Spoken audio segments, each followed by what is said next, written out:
This is Hope and Health with Doctors Michelle and Mark Sherwood.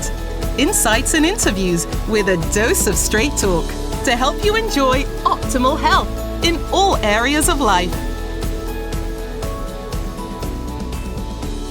Hey everyone. Welcome to Hope and Health. We're glad you could join us tonight.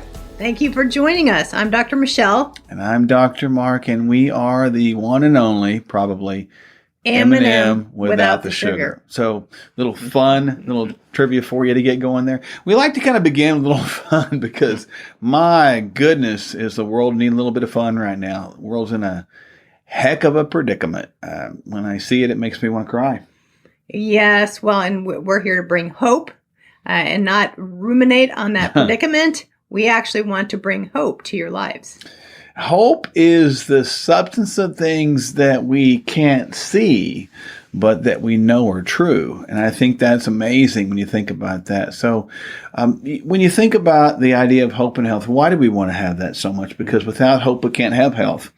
Without health, we have no hope. So it's really interesting how that we need both. And many times people want wealth, but if you can't have your health, you might spend your wealth on your lack of health, or you might not be able to enjoy your wealth because you don't have your health. So really, this idea of hope and health, these are the two primary things that we want to have. And we mix in a little bit of faith in that tonight. So they'll always do. We always want to know what the Bible says about health. So tonight, we're going to visit these things that we've talked about, our pillars, in just a moment. We're going to kind of go through those, and we'll have some other stuff tonight. But I'm excited tonight. It should be good. It should be good. Anytime we can drop a little bit of hope in your lap, the world gets a little bit brighter.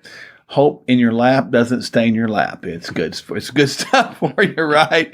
So we're going to just kind of jump right in here tonight. We've obviously we want to build on foundational truths. So we've talked about this idea of our 7 pillars. You can see these things right here. You know, these are interesting, and there's 7 of them. We're going to go through those tonight and spend a lot of time with those. But right now, let's kind of dive in right here for a quick visitation of these 7 pillars. And then we're going to turn it into a different direction tonight altogether, and I think you'll be very, very pleased. So here we go.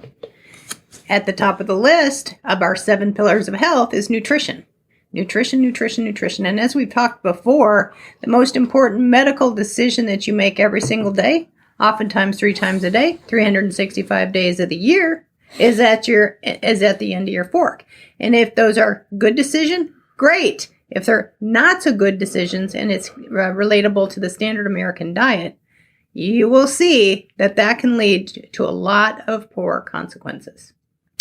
Definitely poor. When you think about this idea of nutrition, we have really blown it big time across the world, and really right here in America. We'll spend a lot of time talking about that very thing tonight, about this failure of nutrition across our great country and how it's led to all kinds of disease processes. And with that said, we also will give you remedies on how to fix it in your own life. How many of you out there really would just say struggle with the idea of nutrition? Well, every single person that comes into my office that hasn't either been there before or worked with somebody on a foundational functional level has a problem with nutrition. We can't change what we don't know. So it's very important to develop a relationship with food and not just live to eat, but actually eat to live. I like that, living to eat. That's what people do. What are we going to eat? What are we going to eat? I'm thinking, good night. Is that all you think about? Well, look, we used to be like that. We saw people around us suffer like that, so we decided not to be like that. And that's not judgment. It's just deciding to stand up and step up and do something different.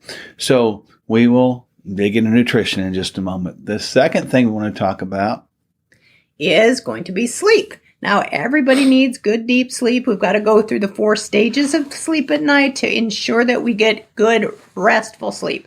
And we like to rob Peter to pay Paul these days. We use artificial light. We are using computers, televisions, loud noises late at night. We're trying to get more done and think that we can sleep in less time. Well, not so much. We've got to get that good 7 to 8 hours of sleep. Plus, we need to make sure that we get good quality sleep. Yeah, sleep is a massive, massive deal. And I think that as we think about this, we need about 7 to 8 hours a night, don't we?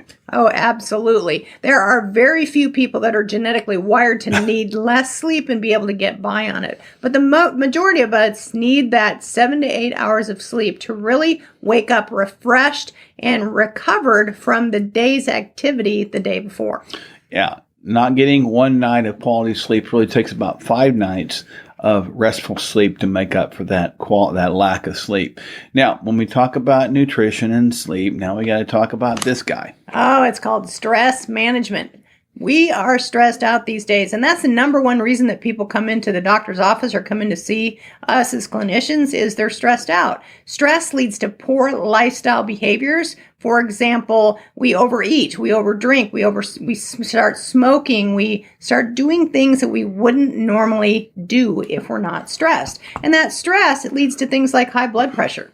Lots of tension equals hypertension or high tension. That's not a blood pressure medication deficiency. It's actually a stress management problem. So we really need to look at the roots of why we're so stressed out, and then again, have a different perspective when we get stressed, to receive it differently, perceive it differently, so that we can actually react or respond instead of react. We can respond in healthy ways instead of react in unhealthy ways. 2 things. Number 1, stress stresses me out. Number 2, and we'll talk more about this in future episodes, stress should be redefined as a verb versus a noun. So now we've talked about nutrition, sleep, stress management. And what about this guy right here? What are we going to talk about? That's interesting. Movement. It's been said that sitting is the new smoking, and in today's society, we are a very sedentary society, meaning we don't get enough movement. We need movement to get oxygen and nutrients and blood to our tissues so that our bodies actually can repair. And the more we sit, the less these processes happen. So we're not even delivering nutrients to those little powerhouses inside your cell to be able to make energy. Those mitochondria, they just go on idle because they don't have what they need. So we've got to move. Move more, sit less. Your legs are meant to do more than hang over a chair. Your arms are meant to do more than grab a can of beer and put it to your lips, or grab a burger with both hands. You're more than just doing a burger curl. You're supposed to lift things, move, period. And so moving more, sitting less is the key. Now, when we think about this, we're also experts in this guy right here, which is called DNA, deoxyribonucleic acid. That's the genetic material that you're actually made up of. Some came from your mom, some came from your dad. Now, just because you're born with a certain set of genes does not mean that you have to have a derogatory or negative outcome. We can empower those genes by what we put on them. Those genes are dependent upon nutrients or cofactors to run these enzyme processes in your system. So we have to have good nutrition. We have to have a healthy lifestyle in order to get the body to work in a proper manner or direction when it comes to genetics or genetic expression. We've got to understand our genes. We do a lot of that, and we recommend that for every single patient that comes in. That let us do your genetics, so it gives us a foundational idea of where your body is supposed to be, or what it's supposed to do. What was the intent of that? And then after DNA, we got this one right here called hormones. Hormones. There are lots of hormones. And one of the number one hormones that gets out of balance is called insulin. That's the blood sugar hormone. It helps manage blood sugar when it's coming in from all the foods that we eat, the carbohydrates, the breads, the cakes, the cookies, the bagels, the cereals, the juices. All of those things can dishevel insulin. And insulin will dysregulate other hormones like thyroid hormones, adrenal hormones, or male and female sex hormones. So if we don't get nutrition right, it can imbalance all the other hormones. Plus, as we age, hormones do decline. So it's important to have your hormones checked, and it's very important to have your hormones balanced, because those who have good hormone balance perform at a higher quality and have a higher vitality for the length of their life. They do. And after DNA and hormones, we have this thing called peptides. And peptides are short chains of amino acids that are strung together in chains of less than 50 amino acids. And these are regenerative signaling molecules that help your body repair connective tissues like ligaments and tendons. They help your body repair bones, help your body improve sleep, even brain function. So peptides can be the icing on the cake when it comes to talking about the 7 pillars of health, and not just talking about it, but actually doing something about it. So those 7 are really what we need to think about as the 7 pillars. And as you've heard us talk about many, many times, we have to zone right here in on this core 4, these things that we have control over: nutrition, sleep, stress management, and movement. And so just to really hone in on that nutrition, you see it right there in the yellow. We need to understand that there are things that we should be eating and things that we must not eat. When we talk about the things we don't eat, there's a reason we don't do that, and we'll go into that. But we're going to give you a list in a moment of what those things that we should not eat look like and why. And we'll talk about some problems with them, and then we'll talk about what we should eat and why. Very, very important to understand there's many, many things that we should be thinking about all day long, but there's a big list of things that we absolutely should not eat, and we call these the inflammatory foods. These inflammatory foods include things like sugars, artificial sweeteners, fried foods, things that are cooked at high heat that adulterate the oils. They make the oils rancid and toxic. Also, MSG and other chemical fillers. Monosodium glutamate is what MSG stands for. You got to turn the labels over on your food products, on your the things that you're putting in the cart that come in a package. If there are ingredients that are in that food, you might want to consider putting them back on the shelf if you can't understand them. Because if you can't understand what those things are that are in what you're going to put in the cart, you're going to put that in your body. Your body is likely not to understand that either. Then there's processed foods and sodas and excessive amounts of caffeine and alcohol. These things can break the system down, break down the GI lining. And it can also weaken the bones because excessive amounts of caffeine, alcohol, and sodas, they start to demineralize the bones and pull minerals out. Then there's breads and grains, those things that they put on the tables at the restaurants. They want to get you hooked. It's like crack. Breads and grains turn into sugars, and those sugars spin that vicious cookie cycle and dysregulate that hormone insulin and your body's natural normal balance. Also, there's yeast, soy, and corn. Not just corn, but it's the adulteration of corn, high fructose corn syrups, and the oils that are made from corn. Now, high fructose corn syrup, we know that is one of the highly, highly toxic things that's in the majority of things that are on the shelves. So again, label read, know what you're putting in your body, because these things are inflammatory, disease-causing to young and old all the time. They really are. So just when you went through those things, I think people were shocked. They're like, what? That's on the grocery store market. There they are one more time. I want you to take a mental picture of that, take a phone picture, whatever you do, make sure you stay away from those. Because surprising enough with these things, when you think about them, these foods, for the most part, are subsidized, meaning they're paid to manufactured by the United States federal government. That's right. So a lot of times these things, there are 9 foods that are subsidized by the U.S. government, and that's going to be things like corn. We talked about how corn can be adulterated with that high fructose corn syrup. One of the reasons why that is so toxic is it is one of the number 1 causes for non-alcoholic fatty liver disease. And then that actually can turn into non-alcoholic steatohepatitis, which is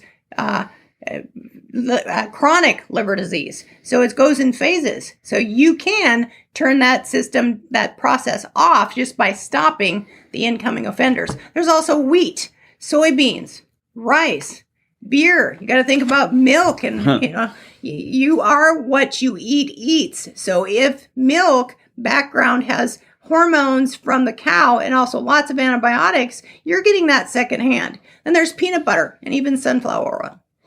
That's a lot. And all of this is super sad. Standard American diet, which will kill you and which will create disease processes. Isn't that fascinating how when you look at the foods that are inflammatory, they're also subsidized by the federal government. Right there you see it one more time right before your very eyes, those 9 things that we subsidize, and it's very, very sad and tragic. And I think that we need to look at that 5 times and say, no way.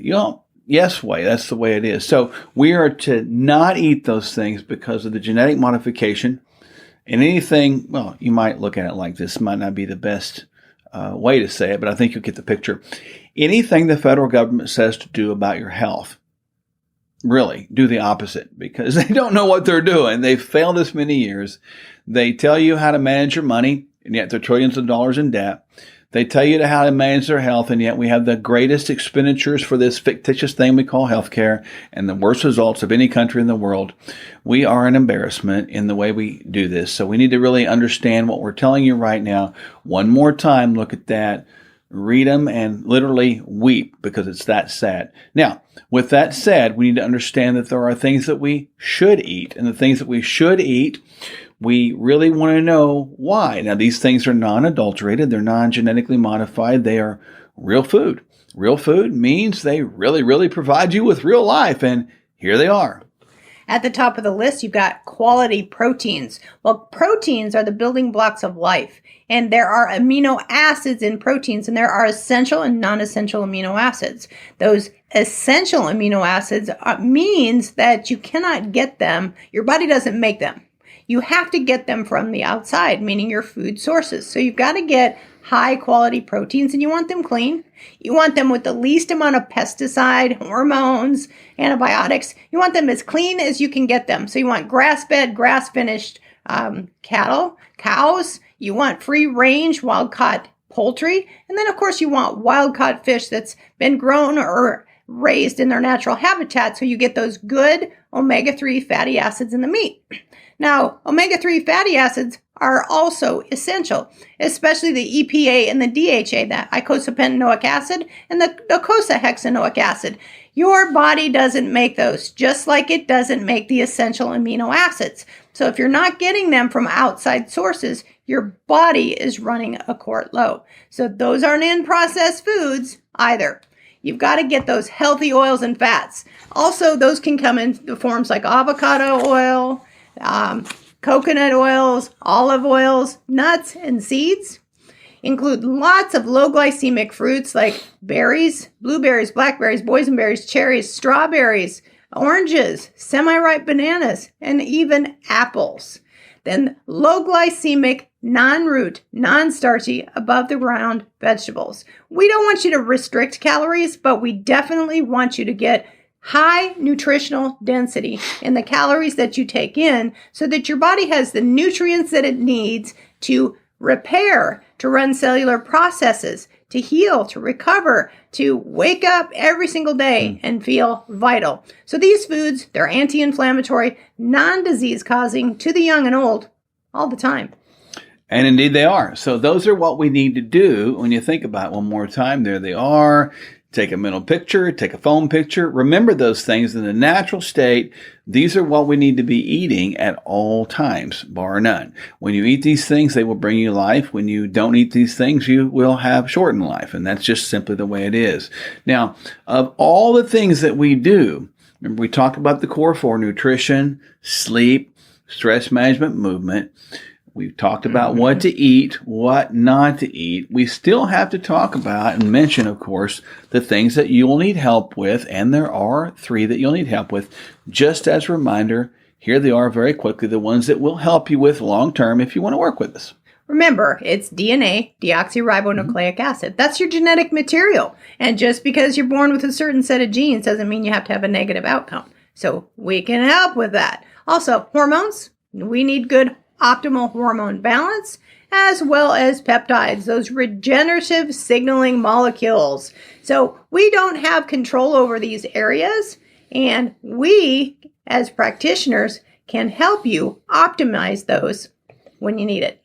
And obviously, you probably wondered how to work with us. You're seeing a link scroll at the bottom of the screen that begins with Sherwood.tv. You can go right there, and we have special gifts for you, downloads, courses, ways to work with us. We really want you to be a part of that. So please click on that link and come and see us and let us work with you and be a part of your life. Very, very important. And obviously there's some overriding factors that we got to talk about here. Key points emotional and spiritual health. Oftentimes when people come in to see us, it's not what they eat, but what is eating them. There's emotional imbalance, and there is lack of spiritual health or spiritual integrity. Things are broken on the inside, and it's driving people to do crazy things or have crazy behaviors or act out or overeat, oversmoke, overdrink, over-caffeinate just to try to feel well.